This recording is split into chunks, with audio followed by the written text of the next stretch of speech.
সবাইকে। তোমাদের সঙ্গে একটা জিনিস শেয়ার করব, চলো দেখাই।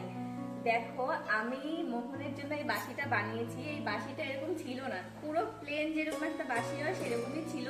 বৃন্দাবন থেকে যখন কোন একটা মন্দিরে বেশ পুজো দিচ্ছিলাম, তখন ওখান থেকে এই বাঁশিটা দেওয়া হয়েছে পুজো দেওয়ার জন্য।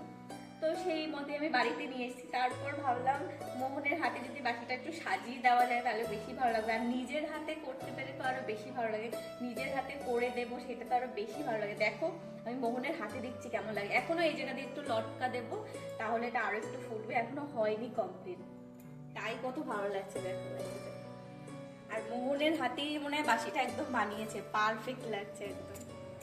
তো বাঁশিটা বানানো কেমন হয়েছে সবাই কিন্তু কমেন্ট করে আমাকে বলো কেমন হয়েছে। তো আমি কিন্তু এটা নিজের মন থেকে, নিজের আইডিয়া থেকে এটা বানিয়েছি।